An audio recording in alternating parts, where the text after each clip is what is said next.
ब्रह्मचर्य आश्रम में प्राणी तब तक रहे जब तक उसका पूर्वार्ध का आधा हिस्सा का समय जो है पूर्ण न हो।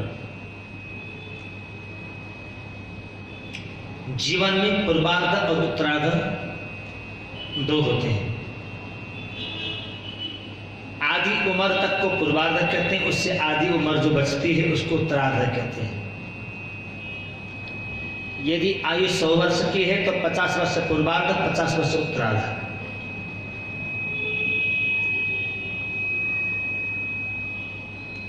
और 80 वर्ष उम्र है तो 20-20 वर्ष, यानी 40-40 वर्ष पूर्वार्ध उत्तरार्ध। और 60 वर्ष की आयु है तो 15 2 ने 30, 30 वर्ष पूर्वार्ध, 30 वर्ष उत्तरार्ध। तो पूर्वार्ध उत्तरार्ध पूरे जीवन में 2 हुए और उसको 4 भाग करते हैं तो उनके 4 पांव कहलाते हैं। जो 1 पांव है, पहला पांव है, अगर 60 साल की उम्र है तो 15 वर्ष, 80 की उम्र है तो 20 वर्ष। और आज के समय में, पुराना समय था वैसे ब्रह्मचर्य जीवन 25 वर्ष तक कहा जाता था, परंतु अब 100 वर्ष की उम्र किसी की रही नहीं। वैसे तो रेशो में 70 साल ही आज की लॉन्ग लाइफ है, चाहे नॉर्मली मृत्यु होती है या किसी एक्सीडेंटल, उसमें 70 साल की आयु जो है एक प्रकार से नॉर्मल आयु हो गई है आजकल। उससे ऊपर तो बहुत रियर केस, 100 में से 1-2 भी नहीं होते, 500 क्या 1000 में से 2 होते हैं। तो वो है 80 वर्ष, फिर उनका लिमिट, उससे जो 70 से ऊपर वाले हैं उनका है 80। 80 का मतलब है 75 से 85 के बीच या उनके आसपास में कहीं भी 80 के रेशो वाले।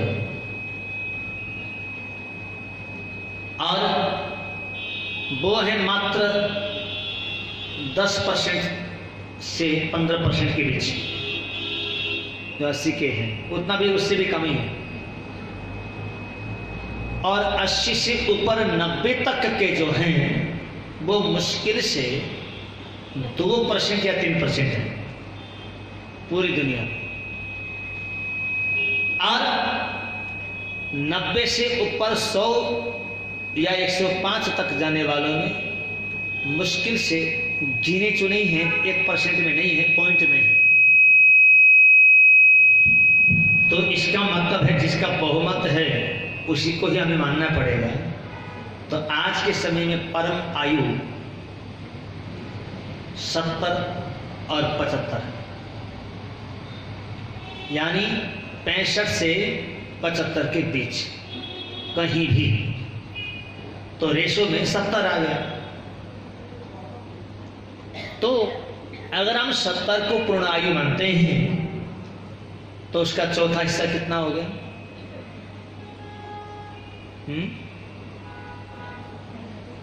15 और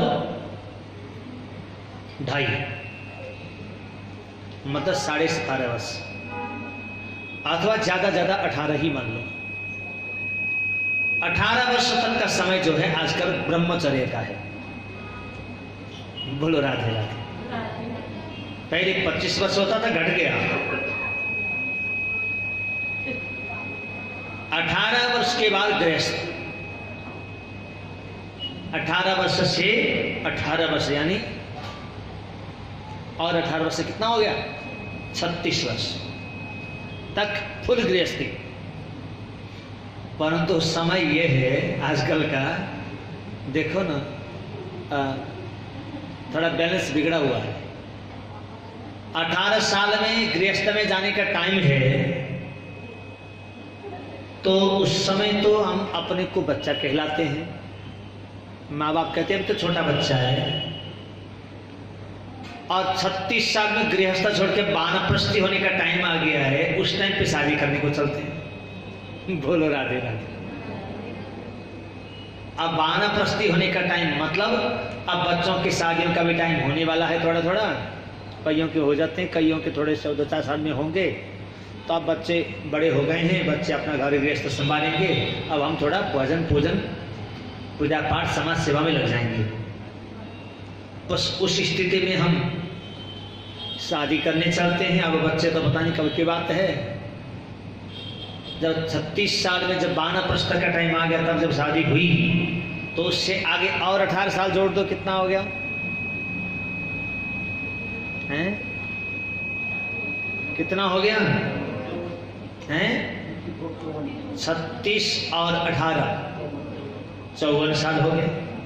54 की जगह बेशक एक और बढ़ा दो, 55 मान लो। 55 साल में अब संन्यास का टाइम हो गया। 55 साल में अब वानप्रस्थ से भी खत्म होकर के संन्यास यानी उत्तरार्ध जीवन।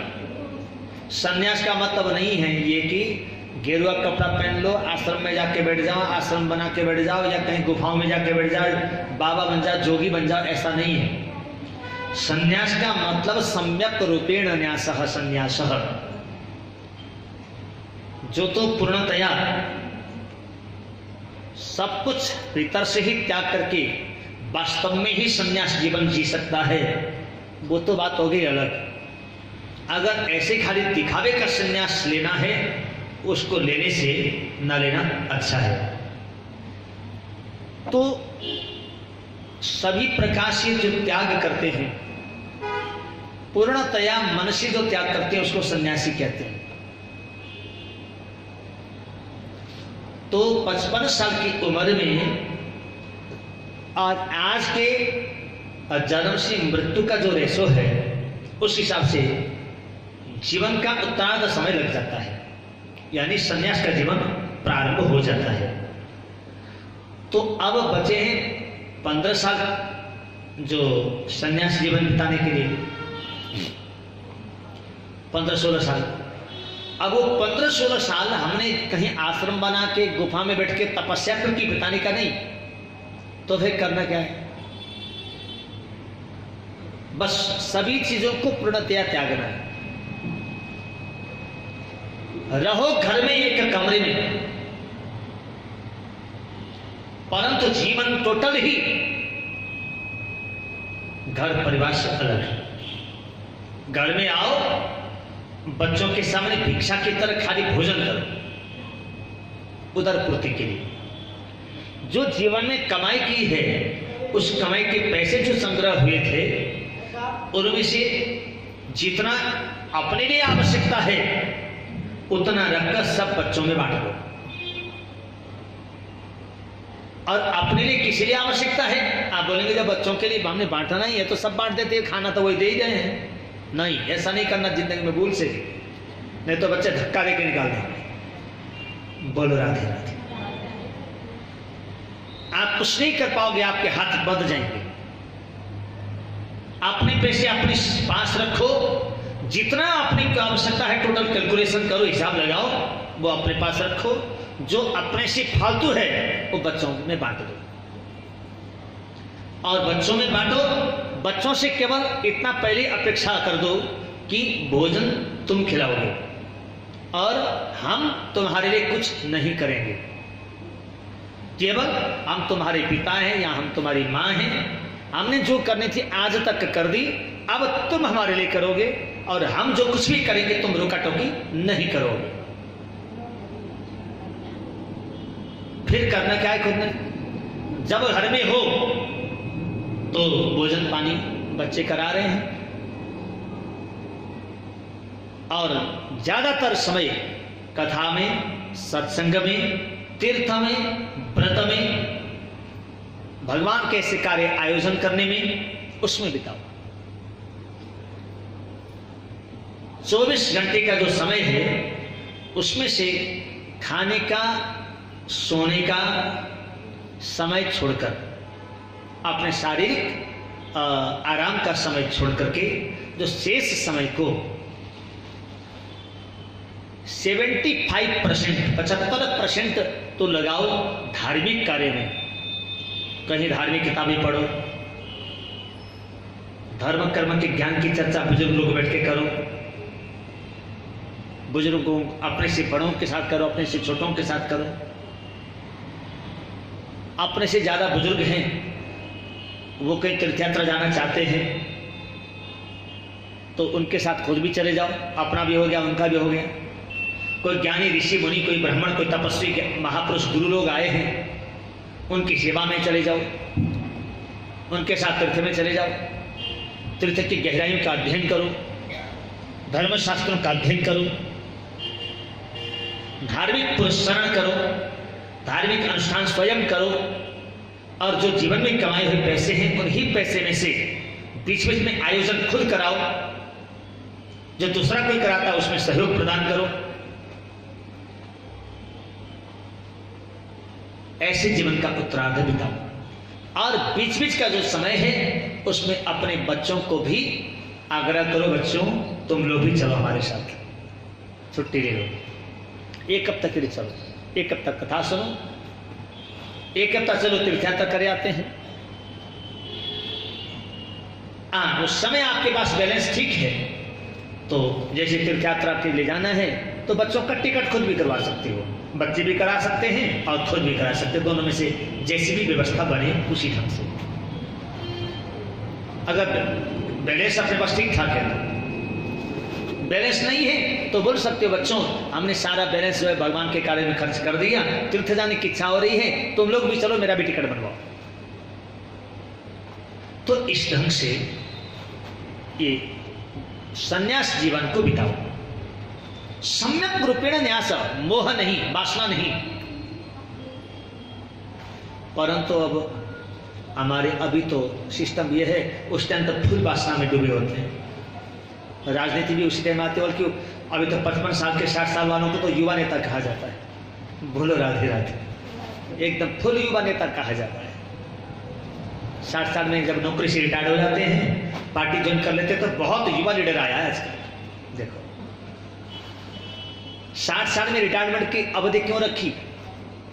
गवर्नमेंट जो है, सरकार जो है, इतनी नासमझ तो नहीं है। सरकार में नौकरी करने वाले जो क्रीम पर्सन हैं उन्हीं लोगों का बनाया हुआ नियम है ये। उनको पता है कि 60 साल में अब इसका रिटायरमेंट बहुत जरूरी है। क्यों? क्योंकि 60 साल में जो है संन्यास का दौर आ चुका होता है, शरीर भी जवाब देना बंद कर देता है और दिमाग भी थोड़ा कमजोर पड़ जाता है।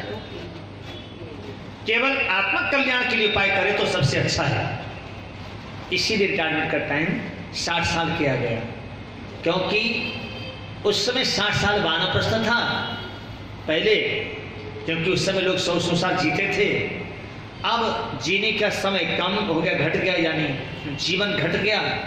इस वजह से आज जो नया मूल्यांकन आपको मैंने बतलाया उसमें तो 70 या 75 साल ही जब परम आयु है तो फिर रिटायरमेंट का टाइम तो वैसे कम हो गया है। बोलो राधे राधे। और दिन प्रतिदिन ये आयु की लिमिटेशन और घटती जाएगी, एज और कमी होती जाएगी।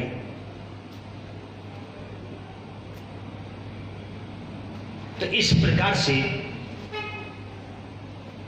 ब्रह्मचर्य जीवन जी करके फिर गृहस्थ में प्रवेश करे प्राणी। गृहस्थ में ज्यादा से ज्यादा ईमानदारी से कमाए, जितना कमाए उसका 10% भगवान के कार्य में लगाए, धर्म के कार्य में लगाए। तो और वानप्रस्थ में आधा गृहस्थ को देखे और आधा जो है भगवान के कार्यों को देखे। यानी गृहस्थ में 100 में से 90% अपने घर परिवार गृहस्थ को देखे और 10% धन भी भगवान के लिए, मन भी भगवान के लिए और तन भी भगवान के लिए लगाए।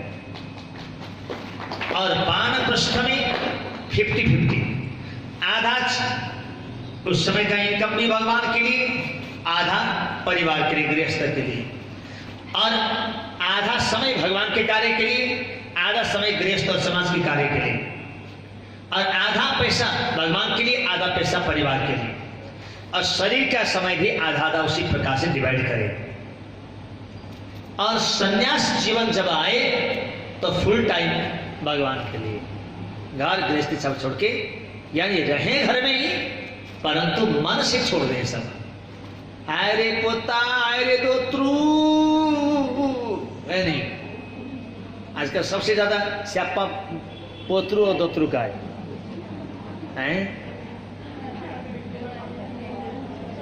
जब पोत्रु और दोत्रु आ जाते हैं ना, पोता और दोता आ जाता है, तो सब कुछ भुला देते हैं। अपने बच्चों का अपने बच्चे जब बड़े करने थे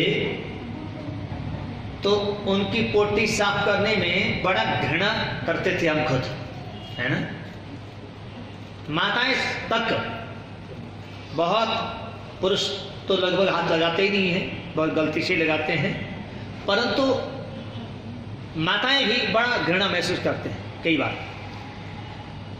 जब आ जाता दोता और पौत्रा तो बहू को और बेटी को बोलते हैं, अरे तुम साइड हो जा, तुम्हें आता ही नहीं है, मैं करती हूं। बड़ा सूंघते हुए करते हैं, बड़ा स्वाद आता है उनको सूंघने में। बोलो राधे राधे, सेंट की तरह लगता है।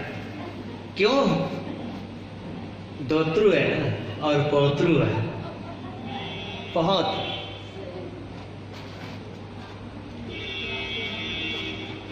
बुजुर्ग लोग ऐसे नहीं कहते हैं, बोलते मूल के प्रति जो है मोह ज्यादा होता है, यानी कम होता है, ब्याज के प्रति ज्यादा होता है। तो ये ब्याज में है ना, इसलिए। परंतु ये मोह सर्वथा गलत है, नहीं करना चाहिए। मैं तो कोई भी बुजुर्ग मिलते हैं, मैं उनसे यही कहता हूं, आपकी जिम्मेवारी खत्म। आपने अपने बच्चे को जन्म दिया, बड़ा बनाया, उस समय क्या पता आपकी सास ने भी किया होगा, बात अलग है, परंतु आपकी जिम्मेवारी अब खत्म हो गई है। आपके बच्चे बड़े हो गए हैं, अब आपकी जिम्मेवारी नहीं, आपके बच्चों की जिम्मेवारियां हैं कि अपने बच्चों को बड़ा बनाए, चाहे जैसे मर्जी बनाए। बीच में गाइडलाइन दो कि ऐसे से करो, शिक्षा दो, सिखाओ, परंतु खुद करने मत लग जाओ, कराओ उनसे, नहीं तो उसी में फंसे रहोगे। नहीं तो दो तू रोएगा मेरे बिना तो सोता ही नहीं, मेरे बिना तो खाता ही नहीं है, तो कहां से जा पाओगे धर्म कर्म के लिए? खाने के लिए भी आप साथ चाहिए, सोने के लिए भी आप साथ चाहिए, हैं? और यहां तक कि नहीं जी, मैं टॉयलेट तभी जाऊंगा जब दादी ले जाएगी। अब देखो, जो आपने बनाया ही ऐसा है, ऐसे नहीं, ये मोह है। ये मोह में अपने आप ही छूटना पड़ता, पहले से सिस्टम बनाना पड़ता, नहीं तो जकड़ जाओगे। इसीलिए आज देवर्षि नारद जी ने वर्णाश्रम की व्यवस्था के बारे में विस्तार से वर्णन करके बतलाया। गृहस्थी ज्यादा से ज्यादा धन कमाए और जितना कमाए उसका 10% अवश्य निवेदन करे, और नहीं तो उसको बहुत बड़ा संकट आ जाएगा। बोले क्यों?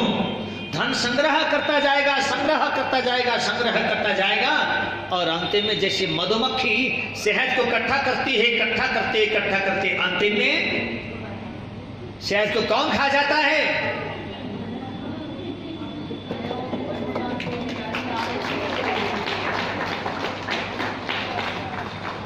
अंतिम में शहद को और कोई चुरा के खा जाता है। नारायण हरि, नारायण हरि जी आगे नारायण हरि को लेकर देखो।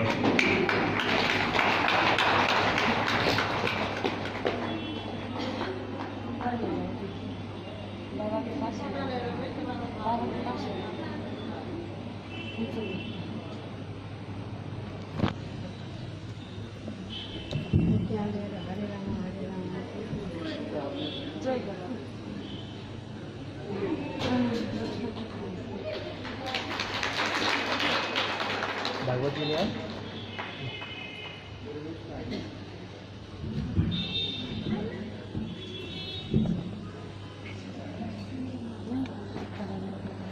तो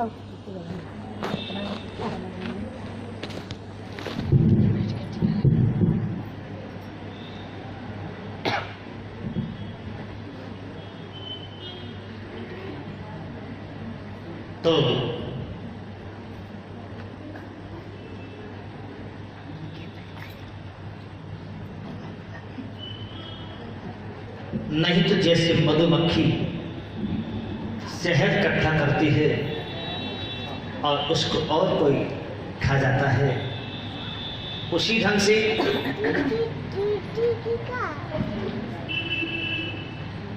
इसी ढंग से गृहस्थी धन का संग्रह करता जाएगा और कोई उसको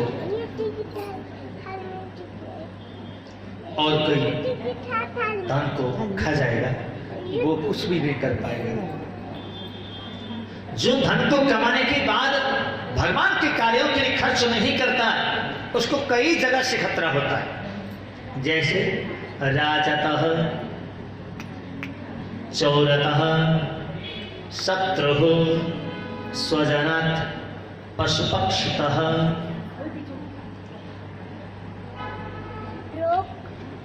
राजा से खतरा यानी सरकार से खतरा। क्यों? कमाता है और जमा करता है, कमाता है और रखता है, तो सरकार उसमें जब टैक्स बढ़ा देगी, बस एकदम से उसको सब सरकार को देना पड़ेगा। चोर कहा सरकार से छुपा के रख लिया, घर में रखा कैश, चोर को पता चल गया तो आपको चोरी कर लेगा, हैं?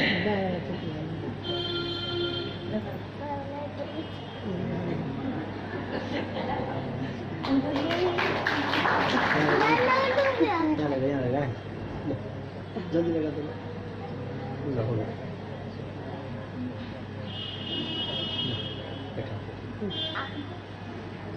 अच्छा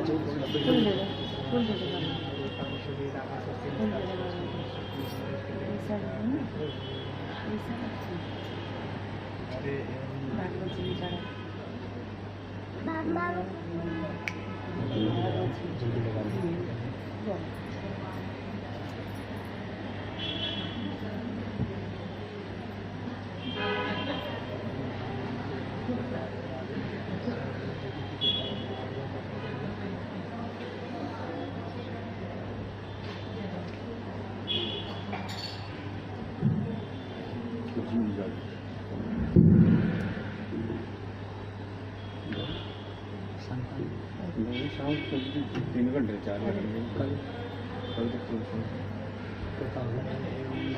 कल आ पाएंगे तभी क्या मैं पता नहीं बोल सकता। परसों को रहेगा, कल तो परसों भी मैं तो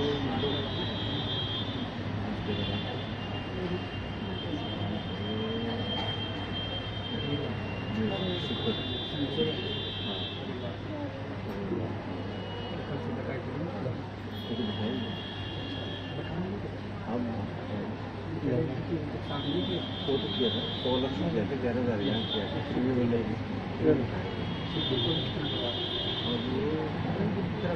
दो आशीर्वाद दूसरी घर में चीज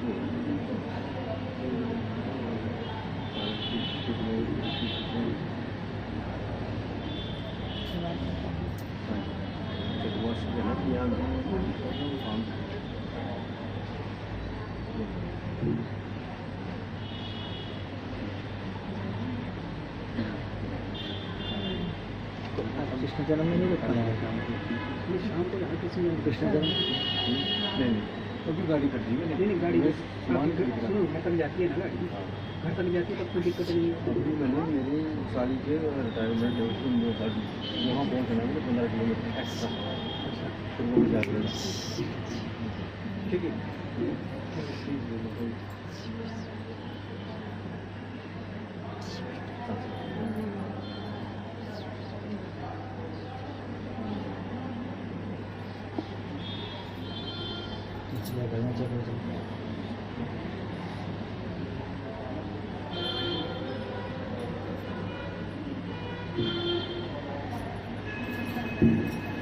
इसीलिए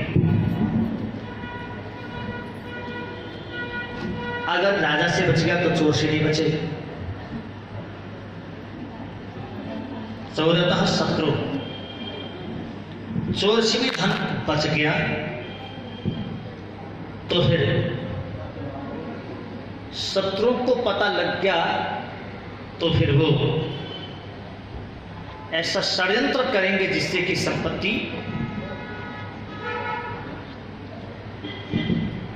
का नुकसान हो।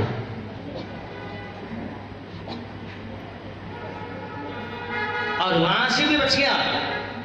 स्वजनात, सगे संबंधी रिश्तेदारों को पता लगेगा कि इतने तो इसने तो बहुत पैसे इकट्ठे कर रखे, चलो उसके यहाँ चलते हैं। आज आए, जब उनको बढ़िया बढ़िया 56 भोग बना के खिलाया तो बोलेंगे अच्छा खाता पीता भी बहुत बढ़िया है। फिर कल आए, फिर कल भी वही खिलाया, फिर परसों आए, परसों भी वही खिलाया। बस रोज उनके नौकर बने रहो और खिलाते रहो बना के। तो स्वजन संबंधी से नहीं बच पाओगे। पशु पक्षिता वहां से भी बच गए, खेतीबाड़ी है तो और पशु और पक्षियों से भी नुकसान। बंदर लग जाएंगे, लंगूर आ जाएंगे, सुअर आ जाएंगे, तो पशु पक्षियों से भी खतरा। और वहां से भी बच गया तो डॉक्टर के इंजेक्शन से तो बचेगा ही नहीं, फिर बीमारी लग जाएगी। चलो आज रसगुल्ला खाते हैं, मशीर नहीं चाहोगे। अरे क्यों? बोले नहीं खा सकते। क्यों? डॉक्टर ने मना किया है, शुगर है। चलो ऐसा करते हैं, छोले भटूरे खाते हैं। बोले नहीं। बोले क्यों? डॉक्टर ने मना किया। बोले क्या हुआ? बोले बीपी हाई है। अरे पराठा खाते हैं आज दही के साथ, आलू के पराठे। बोले बिल्कुल नहीं। बोले क्यों? क्योंकि हार्ट का प्रॉब्लम है, घी नहीं खा सकते, तेल भी नहीं खा सकते। अच्छा बोले हाँ, तो चलो फिर आज खीर खाते हैं। बोले बिल्कुल नहीं। बोले क्यों? क्योंकि उसमें तो मीठा पड़ता है, वो भी चावल, चावल के लिए भी मना है, मीठे के लिए भी मना है, क्योंकि शुगर है।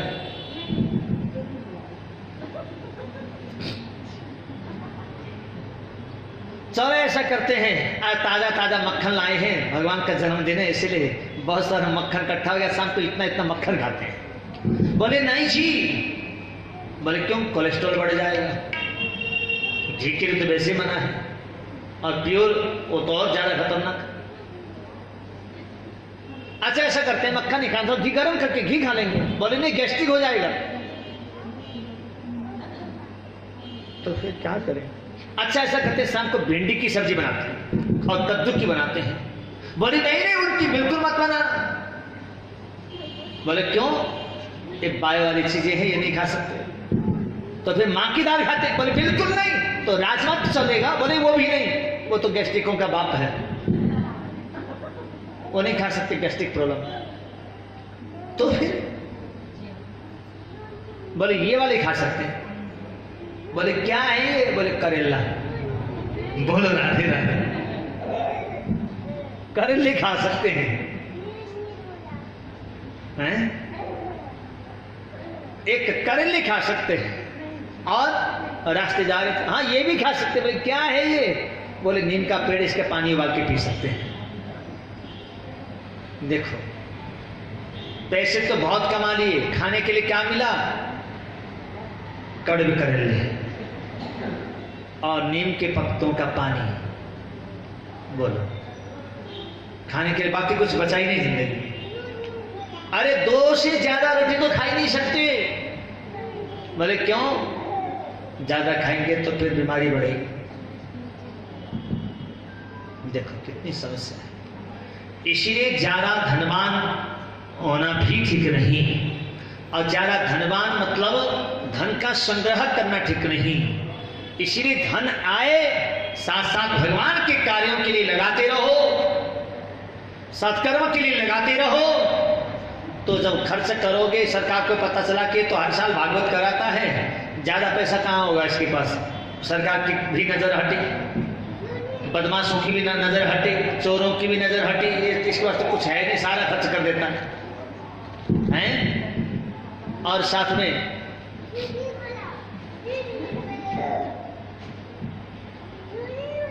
चोरों को भी नजर हटी, बीमारी में घर नहीं करेगी, क्योंकि भगवान के कार्य कर रहे हो, भगवान के काम करने में दौड़ना, इधर उधर सब कुछ करना पड़ता है, तो ज्यादा दौड़ धूप करोगे, सब काम करते रहोगे, फुर्तीले रहोगे, रोग वैसे ही नहीं लगेगा। फिर भगवान की कृपा ऊपर से हो जाती है तो रोग का मतलब ही नहीं, तो डॉक्टर के पास भी नहीं गया। धन की भी सुरक्षा, तन की भी सुरक्षा, मन की भी सुरक्षा, फिर शाम को डट के भंडारा खा सकते हो, क्योंकि भी रोग है ही नहीं तो खाने में क्या तकलीफ। बोलो राधे राधे। इसीलिए गृहस्थ को ज्यादा से ज्यादा धन कमाए और उस धन का सदुपयोग करे, भगवान के कार्यों के लिए खर्च करे। 10% तो अनिवार्य रूप में खर्च करे।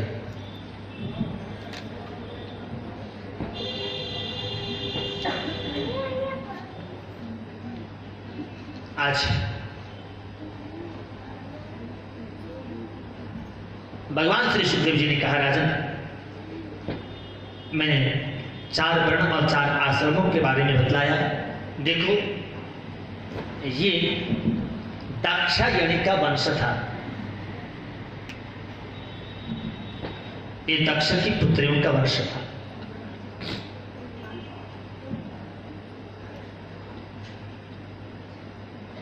यानी स्वयंभू मनु का वंश था। गुरुदेव, क्या स्वयंभू मनु की तरह अन्य भी कोई मनु होते हैं?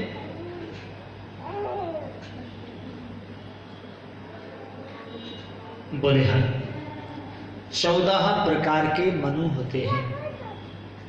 देखा ना धन संग्रह करने वालों का क्या हुआ था, गृहस्थियों में बताया ना, संग्रह नहीं करना ज्यादा। क्या होता है संग्रह करने वालों का? हजारों लाखों करोड़ रुपए के बोलते आग लगा रहे हैं। पेपरों में कितने आया है, न्यूज में कितना आया, कई जगह कूड़े में बोरियों के बोरे 1000 के नोट मिले। अगर वो 1000 के नोट जो बोरियों में उन्होंने कबाड़ी में फेंका, वही उससे साल भर पहले खर्च किया होता तो ऐसे 10-15 भागवत हो जाते, क्या पता उससे भी ज्यादा भागवत कथा हो जाते। रोज का लंगर चलता, बहुत बड़ा मंदिर बना लेते, आश्रम बना लेते हैं। जब कथा के लिए दान देना हो, आश्रम के लिए दान देना हो, 1000 बार हाथ कपाते हैं, रोते हैं, तड़पते हैं, आंसू बहाते हैं, हाय दे कि नहीं दे, दे कि नहीं दे। ये समिति वाले भी कैसे हैं, बस कथा सुने चल जाते हैं, तो बोलते हैं मेंबरशिप दो, हैं बस मेंबरशिप लेने आ जाते हैं, बस गालियां देते थे। और जब पता चला उस समय मेंबरशिप दी होते तो अच्छा था, उस समय तो मेंबरशिप देना ना पड़े, इसलिए हम कथा में भी नहीं गए। आखिर में वो पैसे हमें जलाने पड़े और नाली में फेंकने पड़े। देखो यहाँ से भी कई फोन आए मेरे पास, बोले गुरुजी बहुत दुखी है। बोले क्यों? बोले इससे ज्यादा पैसे जमा करा नहीं सकते, हमारे पास इतने लाख पड़े हैं। गुरुजी कहीं अगर मंदिर बनाने के लिए किसी काम के आप दान ले सकते हो तो ले लो। मैंने कहा जब किसी काम में नहीं आए तब दान देने को तैयार हो, जब सरकार के पास नहीं चलेगा तो मेरे पास कहां से चलेगा? हैं? अब दान देने को तैयार हो जब दुनिया में पैसे चलने को तैयार नहीं है। जब चल रहे थे तब तुम कथा में थोड़ा सा दान दे करके कथा में सहयोगी बनने के लिए भी तुम्हें आंसू आए। इस बार कथा में तुमने कितना दिया था? बोले इस बार तो हम आ ही नहीं पाए थे कथा। देखो पिछले साल की कथा में आए ही नहीं, और जब पैसे बंद हो गए तो मेरे को फोन करके बोल रहे हैं गुरुजी इतने लाख पड़े हुए हैं, कहीं दान ले सकते हो तो ले लो गुरुजी आश्रम मंदिर बनाने के लिए। ये भगवान, ये हाल है। तो इस बार डर के मारे दिखे नहीं है यहाँ अभी तक, इसीलिए नहीं देखे कि गुरुजी ने पूछना है कि क्या बात है। फोन से तो पूछ लिया, अब यहाँ प्रत्यक्ष में फिर वो दिखे नहीं। ऐसे ऐसे सज्जन हैं। इसीलिए जो कमाते हो ईमानदारी से भगवान के कार्य में लगाओ, कभी पछताना नहीं पड़ेगा, रोना नहीं पड़ेगा। धन की वृद्धि होती रहेगी, सबका कल्याण होता रहेगा। बोलो राधे राधे।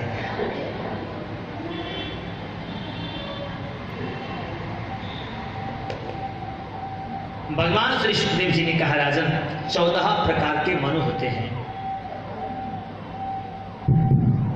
पहले मनु है स्वयंभू, दूसरे मनु है स्वारोचिस,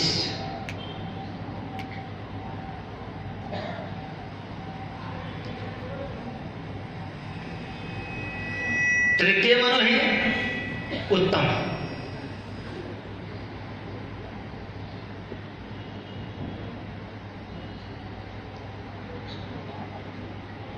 चतुर्थ मनु है तामस,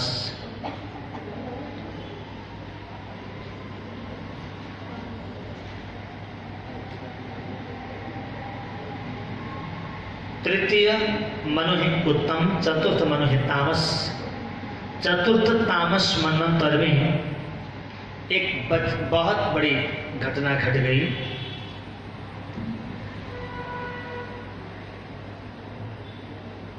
जंगल का राजा गजराज हाथी अपने परिवार के सदस्यों के साथ चला गया स्नान करने के लिए सरोवर। स्नान कर रहा था, गर्मी का मौसम, बड़ा निर्मल स्वच्छ पवित्र ठंडा जल।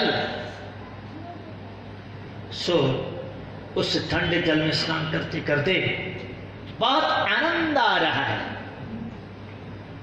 जल से बाहर निकलने का नाम ही नहीं लेता।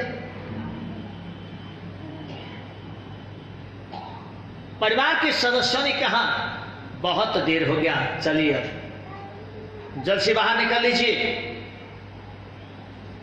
पत्नी और पुत्रों के आग्रह पर जैसे जल से बाहर निकलने के लिए तैयार हुआ,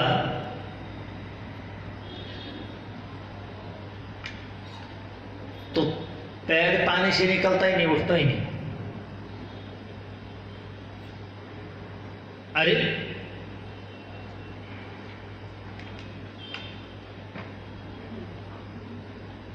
क्या इस सरोवर में इतना कीचड़ है जो कि मेरा पांव फंस गया, पांव निकलता ही नहीं। बात क्या है? जोर से खींचा, पांव नहीं, और जोर से खींचा, नहीं निकला।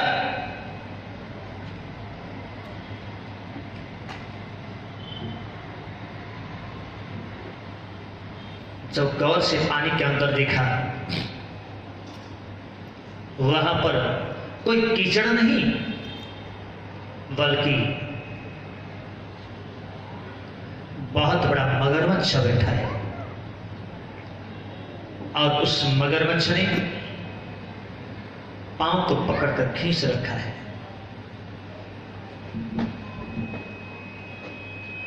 अरे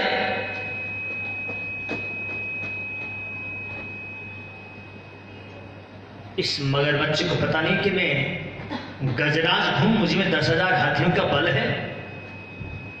मगरमच्छ कहने लगा, इसको क्या पता, मैं भी तो जलराज हूं, मुझ में भी 10,000 मगरमच्छों का बल है।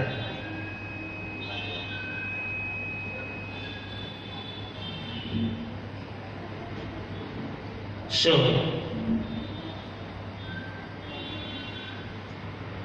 दोनों में घमासान युद्ध छिड़ गया। युद्ध करते करते करते करते करते करते करते मगरमच्छ का पल बढ़ने लगा, हाथी का पल घटने लगा, क्योंकि मगरमच्छ जल जंतु है। इसीलिए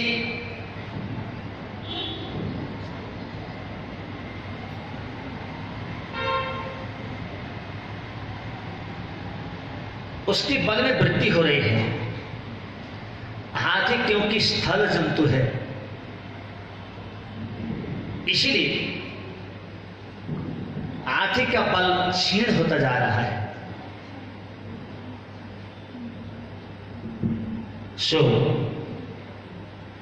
हाथी असहाय हो गया, निस्सहाय हो गया, सो पुकारने लगा अपनी पत्नी और पुत्रों को।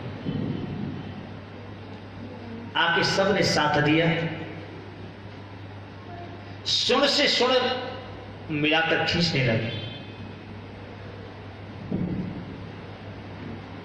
घमासान युद्ध छिड़ गया। युद्ध करते करते करते करते करते करते करते 1 दिन बीता, 2 दिन बीते, 5 दिन बीते, 10 दिन बीते, 15 दिन पूरे हो गए। उतने में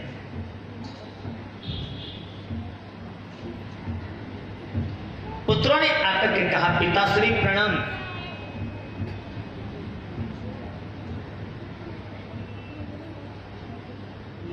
बेटा बोलो। पिताजी हम जा रहे हैं। बोले कहां? बोले घर।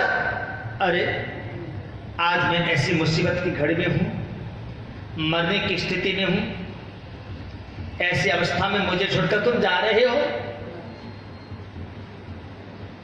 अरे प्रिय देखो तो अपने बच्चों को, जिन बच्चों के लिए हमने सर्वस्व लुटा दिया, आज वो बच्चे मुसीबत की घड़ी में मुझे छोड़कर जा रहे हैं। पत्नी कुछ नहीं बोली, बच्चे चले गए।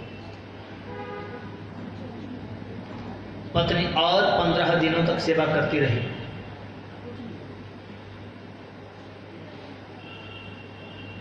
जब 1 महीने पूरे हो गए, पत्नी रोती हुई आई, प्रणाम करके बोली, स्वामी।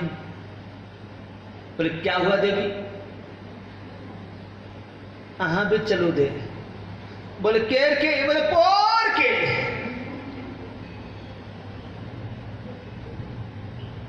मैं भी जा रही हूं घर के। देवी अरे यहां मैं मरने की स्थिति में हूं। बोले आप तो मरोगे ही, आपके साथ रहेंगे तो हम भी मरेंगे। अरे खाना पीना भी तो है, घर परिवार भी देखना है, संपत्ति खजाना भी देखना है। आप तो जल्द से बाहर निकलोगे नहीं, हम भूखे प्यासे मरेंगे थोड़े, इसीलिए मैं तो चली। अरे देवी आज मुझे ऐसी परिस्थिति में छोड़कर तुम जा रही हो। देवी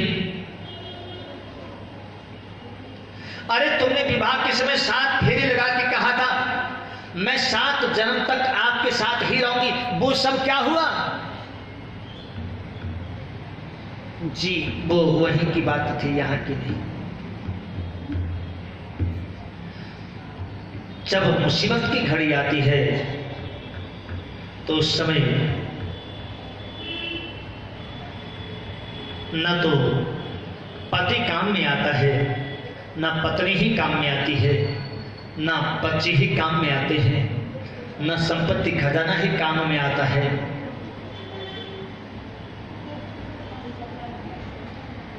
न रिश्तेदार ही काम में आते हैं। जीव को अकेले अकेले अकेले के अकेले ही विचरण करना पड़ता है। हाथी बेचारा अकेले पड़ गया,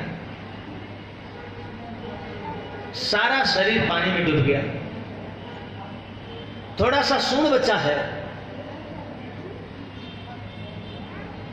अरे बचाओ, अरे बचाओ, अरे बचाओ, अरे कोई मेरी रक्षा करो, अरे कोई मेरी रक्षा करो,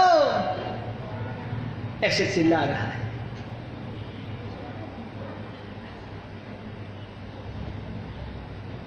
कौन बचाए? आकाश में देवताओं की भीड़ है।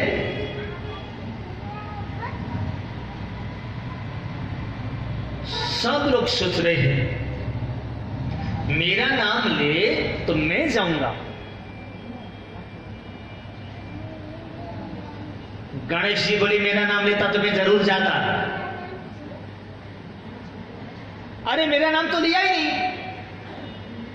गणपति भी नहीं कहा। अरे इतना नाम नहीं आता। विघ्नहर्ता कहता, गणेश कहता, अरे चूहे वाले बाबा कहता, मेरे जैसे सुन वाले कहता, अरे मोटे पेट वाले कहता, तब भी तो मैं चला जाता। मेरा नाम तो लिया ही नहीं, मैं क्यों जाऊं? मैं नहीं जाता। और उठ के बैठ गए। दुर्गा जी बोली मेरा भी तो कोई नाम ही नहीं लिया उसने। अरे मेरा नाम नहीं आता। अरे दुर्गा माता बोलता, शेरों वाली कहता, ज्वाला नैना चिंतपूर्णी चामुंडा ब्रजेश्वरी काली कलकत्ते वाली वैष्णो देवी। अरे इतना भी नहीं आता। पहाड़ों वाली, पत्थरों वाली, पर्वों वाली कहता। अरे लाल कपड़े वाली ही कहता तब भी तो चली जाती। मेरा नाम तो के लिया नहीं, मैं क्यों जाऊं? मैं भी नहीं जाती। मना कर दिया। भगवान शंकर बोले मेरा भी तो नाम नहीं लिया।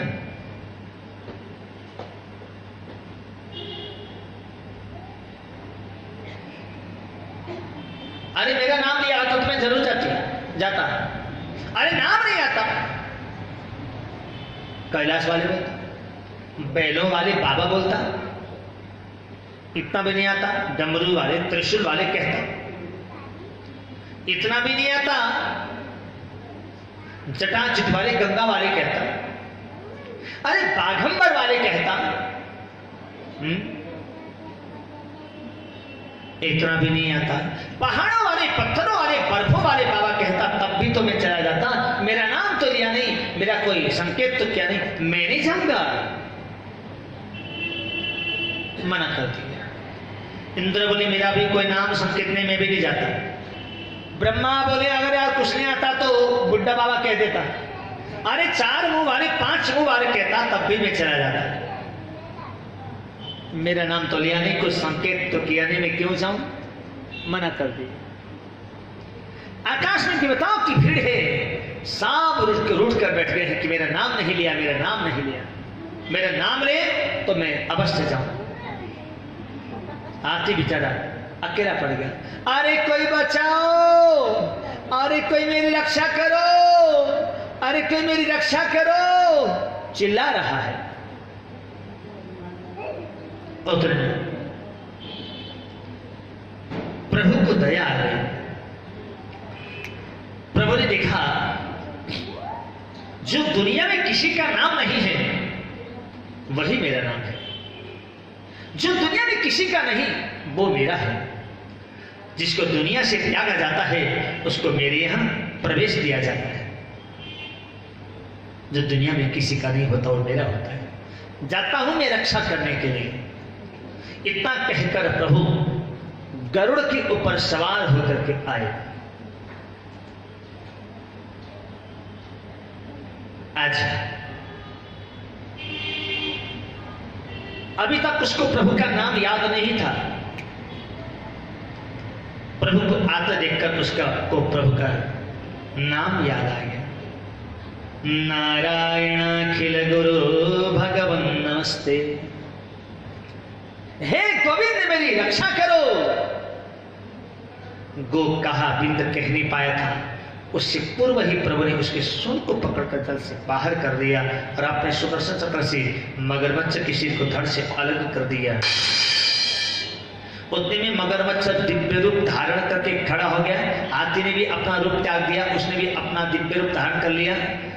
हाथी को प्रभु ने कहा तुम कौन हो? उसने कहा मैं कृतद्युम्न नाम का राजा हूं। एक बार मुझसे गलती हो गई, मैंने देवर्षि नारद जी को देखकर प्रणाम नहीं किया। मजाक उड़ाया। खड़ा क्या खड़ा रहना, हंसना, मजाक उड़ाना और स्वागत सम्मान करना नहीं, प्रणाम करना नहीं। बाबा कुछ काम धंधा है नहीं, वैसे घूमते ही रहते हो, घूमते घूमते घूमते घूमते कभी थकते नहीं। अनेक प्रकार से जब मैंने मजाक किया, संत देवर्षि नारद जी को आया क्रोध। उन्होंने कहा अरे पापी, संत भगवंत को देखकर प्रणाम करना तो दूर, मजाक उड़ाता है और प्रणाम करना छोड़ करके हाथी की तरह खड़ा है। जा, तेरी तो हाथी बनने की इच्छा ऐसा लगता है तो हाथी बन जा। परिणाम स्वरूप हाथी बन के आया था। और तुम कौन थे? बोले मैं स्वर्ग का एक गंधर्व था, मेरा नाम था हाहा। स्वर्ग में 2 गंधर्व ऐसे हैं जिनका काम है हंसाना। अच्छा बोले बुरा बोले हंसाते जरूर है। जैसे हर गांव मोहल्ले में 2-4 ऐसे सज्जन होते हैं जिनका काम हंसाने का होता है, ऐसे स्वर्ग में भी 2 गंधर्व हैं, उनका काम है हंसाने का। जैसे हम लोग हंसते हैं तो आवाज होती है, जब हम कम हंसते हैं तो आवाज होती है हंसते हंसते जब हम लोटपोट हो जाते हैं तो आवाज बदल जाती है तो जो उनके काम के आधार पर नाम रखे गए हैं। जो कम हंसाता है उसका नाम हाहा, जो ज्यादा हंसाता है उसका नाम हु। सो मैं स्वर्ग का हाहा नाम का गंधर्व था। एक बार मुझसे गलती हो गई, मैंने देवर्षि नारद जी यानी एक बार मैं गया, देवर नाम के ऋषि यमुना में स्नान करने के लिए जा रहे थे, उनसे पूर्व ही मैं यमुना के जल में छुप गया। आज जैसे वो स्नान करने लगे तो मैंने उनके पांव पकड़कर खींचना प्रारंभ कर दिया। मैंने तो सोचा था वो घबरा जाएंगे, रोने लग जाएंगे, मैं खड़ा हो जाऊंगा तो हंसने लग जाएंगे, परंतु ऐसा नहीं हुआ। जैसे मैं उनके पांव को पकड़ने लगा तो उन्होंने मुझे पहचान लिया। वो एकदम गुस्से में आ गए। उन्होंने कहा, अरे पापी, देवताओं का गंधर्व यानी स्वर्ग का गंधर्व होकर के भी तो मगरमच्छ की भांति पांव पकड़ता है मेरा। तेरी मगरमच्छ बनने की बहुत ज्यादा इच्छा है, मुझे ऐसा लगता है। जा तू मगरमच्छ ही हो जा। श्राप दिया, परिणाम स्वरूप में मगरमच्छ बन के आया था। धन्य है वो संत जिन्होंने श्राप दिया, नहीं दिया होता उन्होंने श्राप तो फिर आज आपके दर्शन कैसे हो पाते। उन दोनों संतों के चरणों में और आपके चरण कमलों में हम कोटि कोटि प्रणाम करते हैं। प्रभु रे जाओ तो मेरे धाम। परिणाम स्वरूप दोनों ही प्रभु के धाम को प्राप्त हो गए।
बोले हरि भगवान की जय। भगवान ने हरि अवतार लेकर के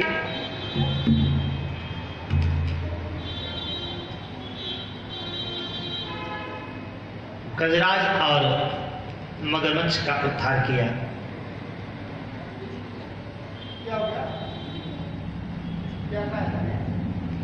और पंचम मनु का नाम है रैवत।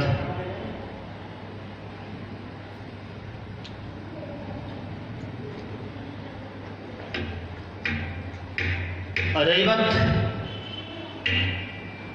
के बाद जो छठे मनु हैं उनका नाम है चाक्षुष।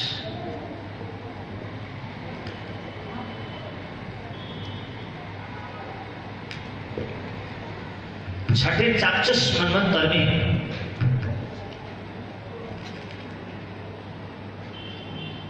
एक बड़ी विचित्र घटना घट गई।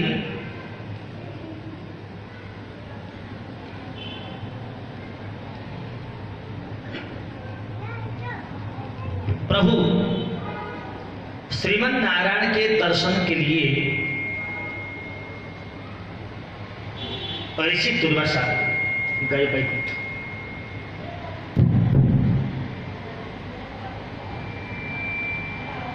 दुर्वासा ऋषि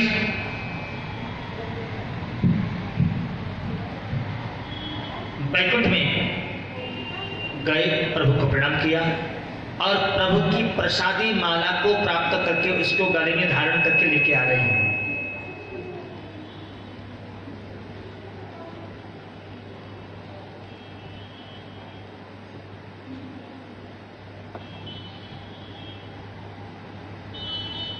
और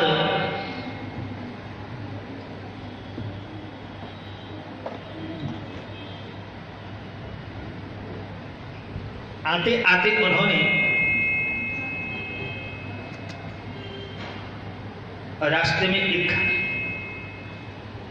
दृश्य देखा जिसमें देवराज इंद्र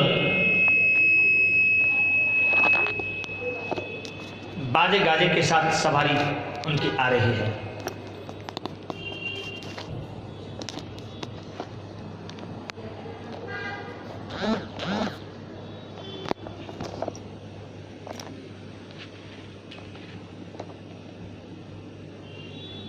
उसी समय उनको याद आया, धर्मशास्त्र की बात याद आ गई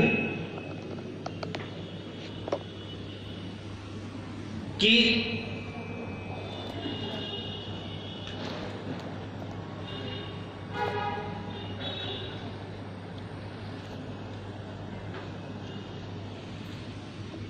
उनको याद आ गई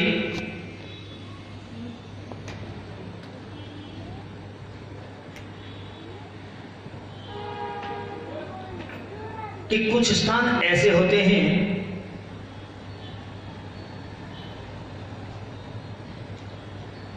जहां पर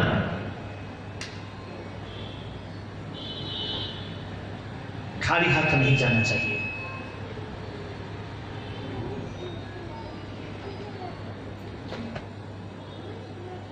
जैसे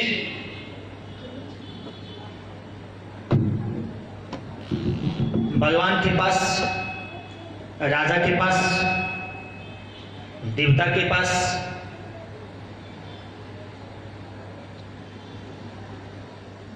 मित्र के पास, गुरु के पास, श्रीमद् भागवत कथा में, तीर्थ स्थान में,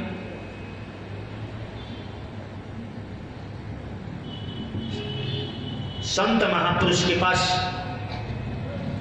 विद्वान ब्राह्मण के पास, माता पिता के पास, 5 साल से कम आयु के बच्चों के पास, 75 साल से ज्यादा बुजुर्गों के पास, सत्संग अथवा श्रीमद् भागवत आदि कथाओं में कभी भी खाली हाथ नहीं जाना चाहिए। अपने पास है तो सर्वस्व अर्पित कर दें, और नई नई धर्मपत्नी के पास भी खाली हाथ नहीं जाना चाहिए।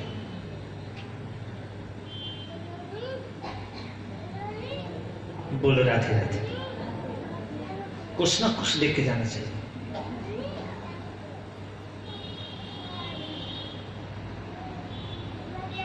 हो सके तो सर्वस्व अर्पित कर देने, तो पत्र पुष्प फल दक्षिणा कुछ न कुछ अवश्य अर्पित करना चाहिए। इंद्र तो देवता भी हैं और देवता के राजा भी। इनके साथ मिलने के हिसाब से आया होता तो कुछ न कुछ उपहार लेके आता। मिलने के तो आया नहीं, अचानक मिलना हो रहा है तो फिर इनको क्या दूं? इतना सोच ही रहे थे, इंद्र की सवारी नजदीक में ही आ गई।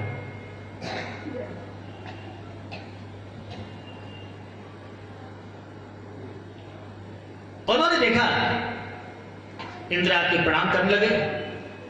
क्या दूं क्या दूं क्या दूं सोच ही रहे थे, एकदम नजर पड़े अपने गले पर। अपने गले में प्रभु की प्रसादी माला थी, बस उसी को उठा करके इंद्र के गले में डाल दी।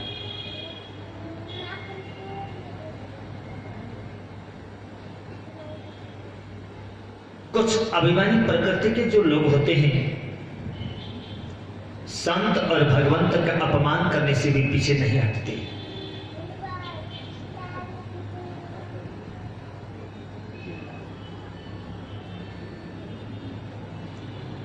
इंद्र भी ऐसे ही है।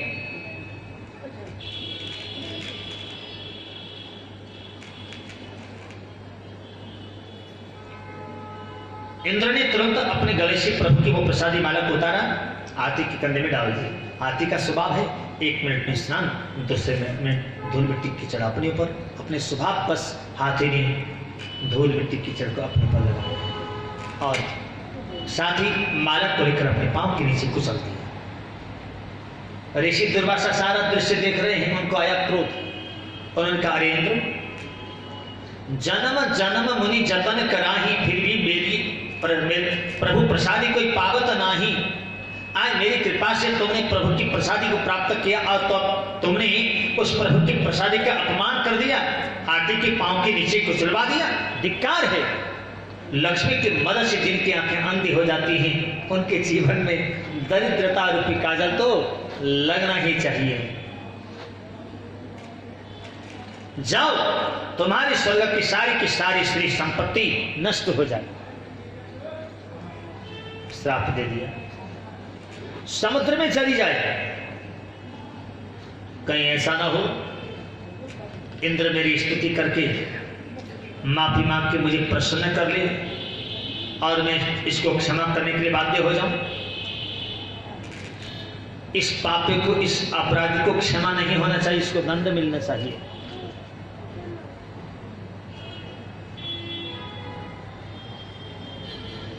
ऐसा जानकर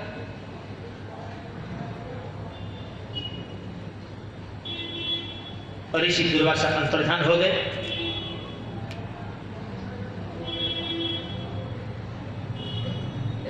और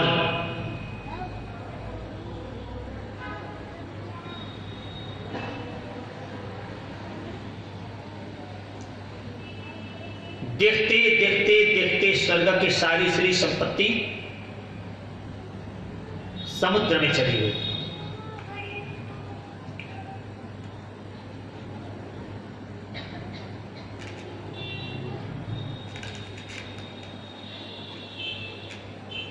दैत्यों को पता चल गया कि आज देवताओं से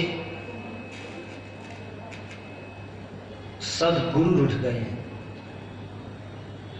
सदगुरु रूठे तो जगत रूठा।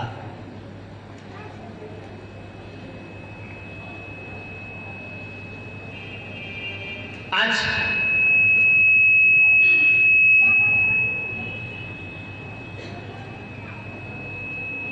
यही मौका है स्वर्ग पर चढ़ाई करने का।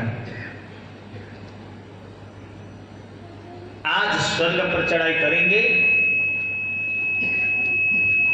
तो आसानी से जीत मिलेगी।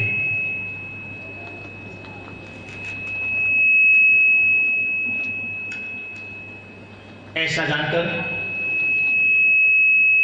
देवताओं ने प्रभु की प्रसादी का अपमान किया। दैत्यों ने उसका फायदा उठाकर स्वर्ग पर चढ़ाई कर दिया।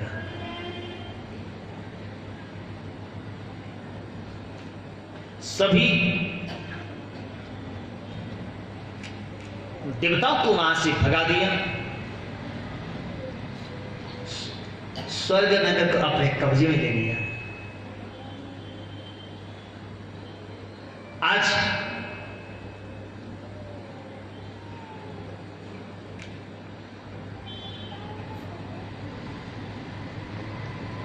स्वर्ग में इंद्र के आसन पर दैत्यराज बलि विराजमान हो गए। आज देवता लोग कंदराओं में, गुफाओं में छिप रहे हैं, भाग गए हैं स्वर्ग से डर के मारे। देवताओं ने जाकर के प्रभु से क्षमा मांगा। प्रभु ने कहा नहीं, मेरी प्रसादी होती तो मैं क्षमा करता। ये तो केवल मेरी प्रसादी नहीं है,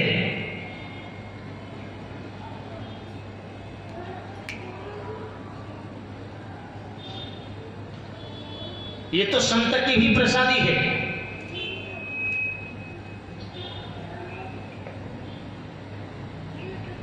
सो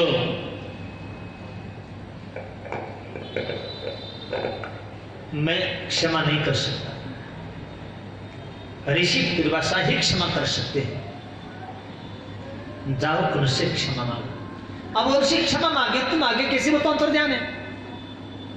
अनेक बार उनके आश्रम में गए, क्षमा याचना के लिए वो मिले नहीं। अंततः बारंबार जब प्रभु से याचना किया तो प्रभु ने कहा, देखो क्षमा तो ऋषि दुर्वासा ही करेंगे, हाँ तुम्हारी स्वर्ग की संपत्ति समुद्र में चली गई है, इसीलिए उस संपत्ति की प्राप्ति के लिए एक उपाय बता सकता हूं मैं। बोले वो उपाय यही है देवताओं,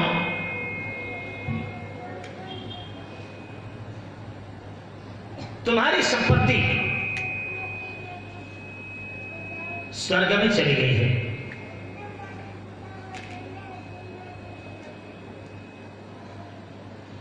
समुद्र से संपत्ति को लाने के लिए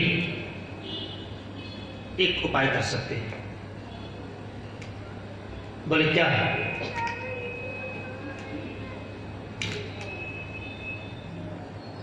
क्षीर सागर का मंथन।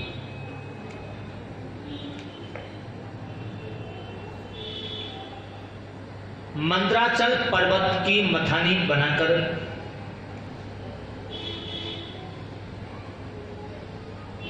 बासुकी नाग की नेति यानी रस्सी बनाकर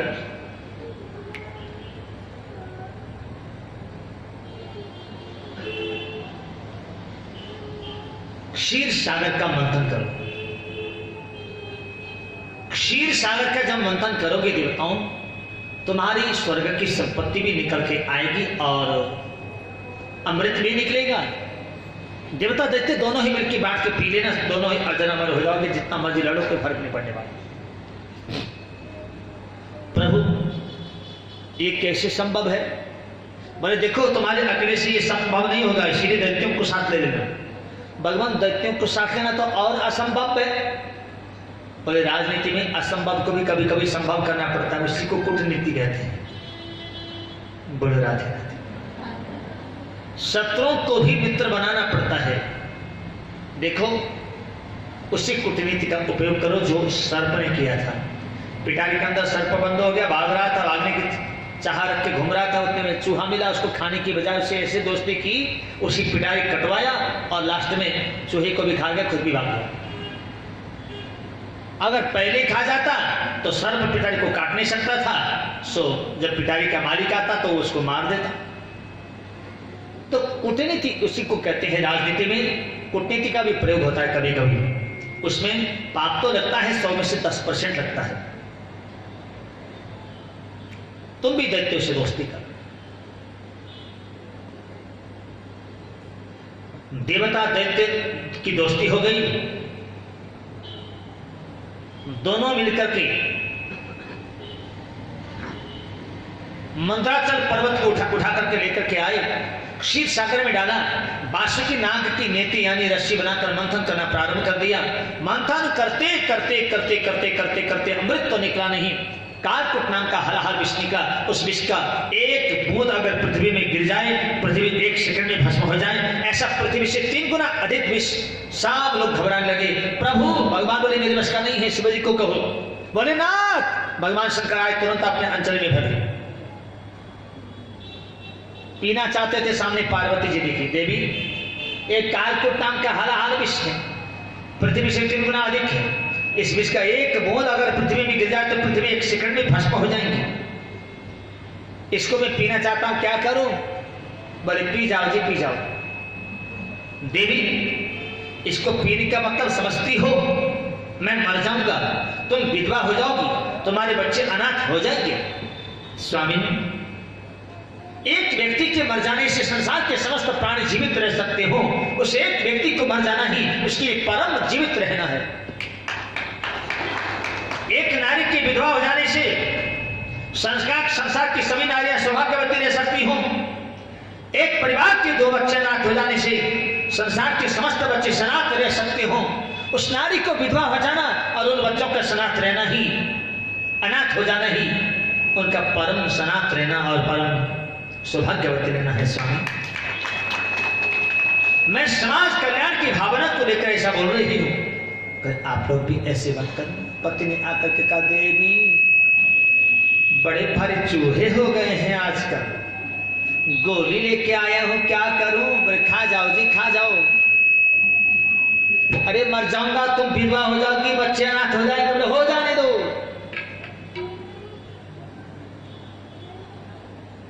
अरे आप ही तो मरेंगे, मैं न विधवा होंगी, मेरे बच्चे न अनाथ होंगे।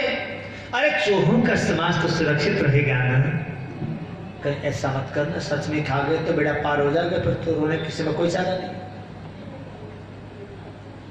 अपने पति की क्षमता को जाने बिना कोई भी कदम नहीं उठाना चाहिए। पार्वती जी जानती ही भगवान शंकर की क्षमता को, और आज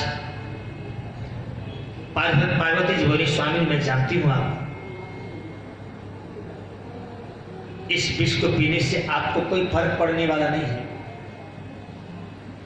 प्रभु आप कालों के भी महाकाल हैं, आपको कोई फर्क नहीं पड़ेगा, आप पी लीजिए विष। भगवान शंकर ने विष को पी लिया। भगवान शंकर ने देखा अगर पी लिया है मैंने विष को, अगर निगल लेता हूं तो मेरे हृदय में तो प्रभु के चरण कमल हैं, कहीं पेट में जाएगा विष तो हृदय के रास्ते से जाए तो प्रभु के चरण कमलों को तकलीफ होगी, क्या करो उगलनू बने नहीं, संसार भस्म हो जाएगा। निगलनू बने नहीं, प्रभु के चरणों में तकलीफ होगी, तो फिर न तो निगलना है न उगलना है, तो फिर बीच में ही लटका देता हूं। भगवान शंकर 24 घंटा राम राम राम राम जाप करते रहते हैं। भगवान शंकर के कंठ में राम नाम अंकित है, उसी राम नाम में ले जाकर के विष को मिला दिया। भगवान शंकर को बड़ा ही विश्राम मिला। चाहे राम में विष को मिलाया जाए, चाहे विष को ही राम में मिलाया जाए, मिलेगा तो विश्राम ही। भगवान शंकर को बड़ा विश्राम मिला। उस विष को ले जाकर भगवान शंकर ने अपने कंठ में स्थापित कर लिया। विष ने भगवान शंकर के कंठ को कुछ अपने रंग में, नीले नीले रंग में रंग दिया। सो भगवान शंकर का नाम पड़ा नीलकंठ महादेव। बोली नीलकंठ महादेव की।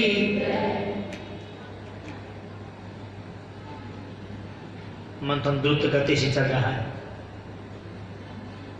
मंथन करते करते करते करते करते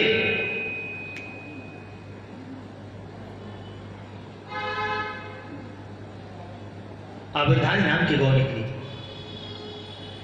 ब्राह्मणों को यज्ञ के लिए दूध दही आदि घी की आवश्यकता पड़ती है, ऐसा जानकर ब्राह्मणों को दे दिया गया। उच्च श्रवा नाम के 7,000 घोड़े निकले, बलि को दे दिया गया। ऐरावत हाथी निकला, स्वर्ग में स्थापित किया गया। कल्प वृक्ष निकला, स्वर्ग में स्थापित किया गया। 7,000 उर्वशी आदि अप्सराएं थी, उनको भी स्वर्ग में स्थापित किया गया। कौस्तुभ मणि निकला, प्रभु ने अपने कंठ में धारण कर लिया। साक्षात इंदिरा लक्ष्मी प्रकट हुई। जयमाला लेकर सामने भगवान नारायण को देखकर प्रभु के गले में जयमाला डाल दिया। बोले लक्ष्मी नारायण भगवान की।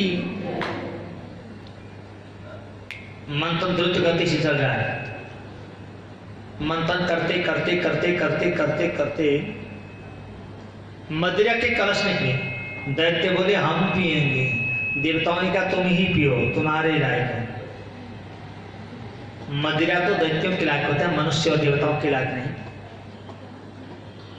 मदिरा पीकर उन्मत्त होकर हा हू करते हैं, उल्टी करते हैं, लाट करते हैं। ऐसे देवताओं ने यानी दैत्यों ने मंथन करना प्रारंभ कर दिया। मंथन करते करते करते करते करते करते करते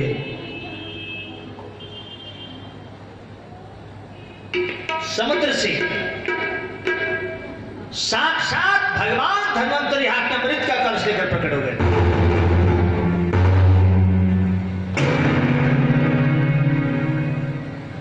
देवता लोग बोले अब तो भगवान आ गए हैं, अमृत तो हम ही लोगों को पीने को मिलेगा। हैं उतने में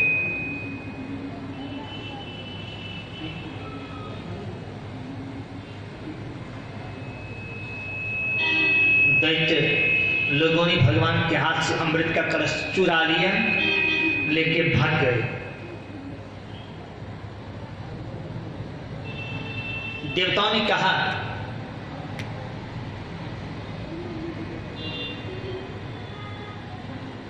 हमने तो सोचा था अमृत हम लोगों को पीने को मिलेगा,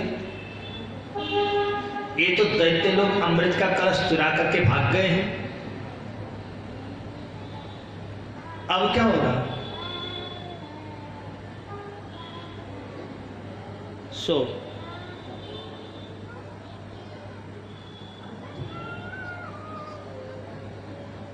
प्रभु अब क्या होगा? रोने लगे।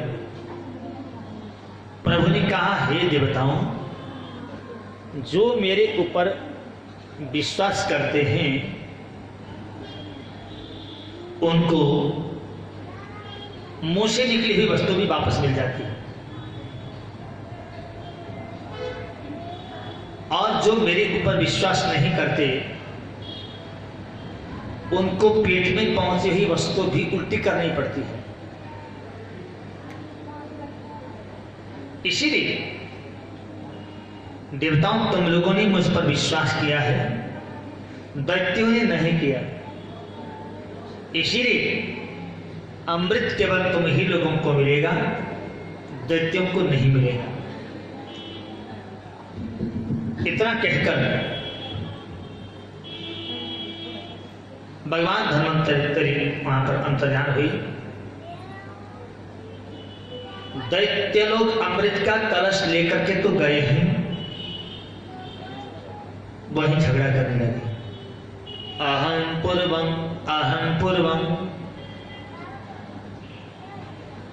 न त्वं इति प्रभु। पहले मैं पीऊंगा। अरे तू कैसे पिएगा? मैं पीऊंगा। नहीं मैं पीऊंगा, मैं। अहम पूर्वम, पहले मैं पीऊंगा। न तुम तू नहीं मैं पीऊंगा।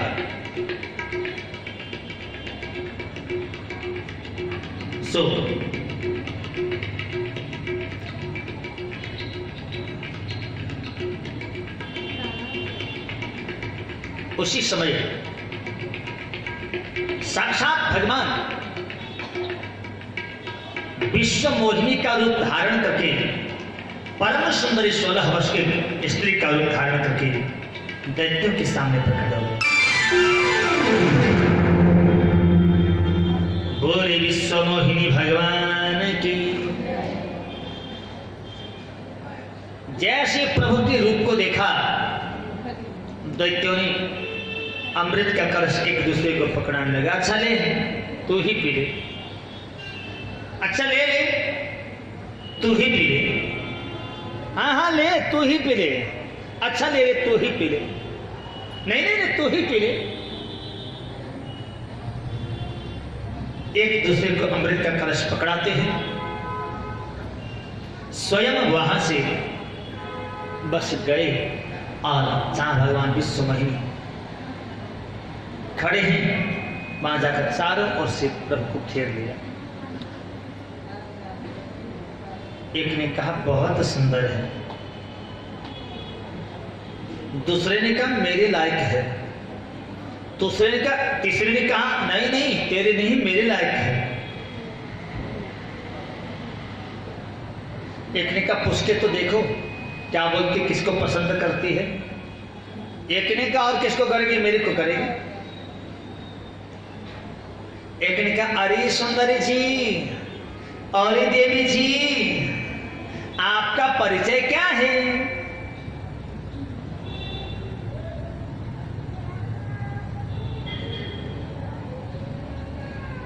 आप बहुत सुंदर हैं। प्रभु ने देखा ये लोग मेरे रूप में मोहित तो हो ही गए हैं, परिचय पूछते हैं, परिचय बताओ। प्रभु ने देखा अगर मैं अपना परिचय एक पतिव्रता नारी के रूप में दूं तो ये 1 सेकंड में भाग जाएंगे, कहते हैं कि नहीं हम पतिव्रता नारी के सामने टिक नहीं सकते, वो तो हमें भस्म कर देंगे। अगर मैं अपना परिचय एक विषय नारी के रूप में दूं अवश्य मेरे साथ टिकेंगे, वार्ता करेंगे। ऐसा जानकर प्रभु ने कहा, हे कश्यप के पुत्रों, हे विद्वानों, आप जैसे विद्वान लोग, आप जैसे महापुरुष लोग मेरी जैसी वेश्या नारी का परिचय पूछ रहे हैं। जैसे ही प्रभु ने अपना परिचय एक वेश्या नारी के रूप में दिया, वैसे ही बड़े प्रसन्न हुए देखते लोग। ओहो, तब तो हमारा काम बन गया। अजी देवी जी, अजी सुंदरी जी, चलो ना आप हमारे साथ घूमने। अजी सब लोग कहते हैं हमें साथ ले जाने के लिए, घूमने के लिए, पर हमारे साथ जाता कोई नहीं। बोले नहीं, आप चलो ना। अरे आपको घबराने की आवश्यकता नहीं। असल में हम आजकल स्वर्ग के राजा भी हैं, त्रिलोकी के सम्राट हैं हम, इसीलिए चलो हमारे साथ घूमने, स्वर्ग के ऊपर वन में चले। अजी आप लोग मुझे घुमाने के लिए ले चलोगे या आपस में लड़ाई करोगे? देवी जी आप ही बताइए, ये लड़ाई कैसे खत्म हो? अच्छा आप ये तो बताओ, आप लोग लड़ क्यों रहे हैं? देवी जी हमारी लड़ाई तो इसीलिए है, देवता दैत्य दोनों ने मिलकर के समुद्र का मंथन किया अमृत को प्राप्त करने के लिए, और अमृत हमने निकाल लिया। जब अमृत निकल आया उसको पीने के लिए लड़ाई चल रही है। देवता दैत्यों में भी इसीलिए लड़ाई है, और दैत्य दैत्यों में भी इसीलिए लड़ाई है अमृत के लिए। देवी जी आप ही बताएं जिससे लड़ाई खत्म हो और हम लोग घूमने चले। अच्छा वो अमृत का कलश आप लोग मुझे देख सकते हैं? बोले हाँ लीजिए लीजिए, हम केवल आपको ही दे सकते, बाकी किसी को नहीं। प्लीज। प्रभु ने अमृत का कलश हाथ में लिया और देखा, देवताओं की ओर से, देवताओं की ओर आंखों से इशारा कर रहे, सुनो मैं आ गया हूं, अमृत तो आप मेरे हाथ में आ गया, एक एक बूंद बूंद करके तुम लोगों को पिलाऊंगा, दैत्यों को नहीं मिलेगा। प्रभु ने अमृत के कलश में से एक अमृत का बूंद टपका दिया और बोले सुनो,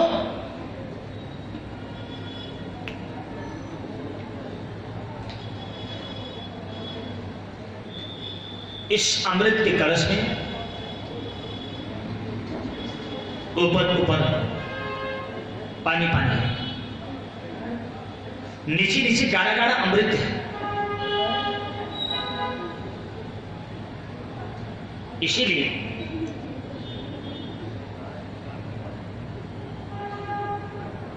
ऊपर का पानी पानी देवताओं को पिला देते हैं, नीचे का गाढ़ा गाढ़ा अमृत तो आप लोगों को पिलाना ही है, क्योंकि आप लोग मेरे हो। पानी पानी पीने से देवताओं को यह भ्रम हो जाएगा कि हमने भी अमृत पी लिया, सो लड़ाई नहीं करेंगे। गाढ़ा तो खैर आपको पिलाना ही है। देवी जी जो करना करो, जल्दी करो, जल्दी जल्दी जल्दी जल्दी जल्दी, फिर चलते घूमने। प्रभु ने कहा देवता देवता दोनों अलग अलग लाइन से ऐसे अपने हाथों को मुंह में लगा के बैठो बैठो।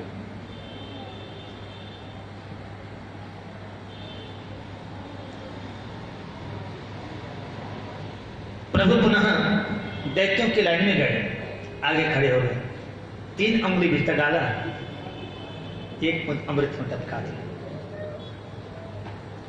सुना ऊपर ऊपर पानी पानी है, मैं देवताओं को पिला देती हूँ। नीचे का गाढ़ा गाढ़ा अमृत तो आप लोगों को पिलाना ही है।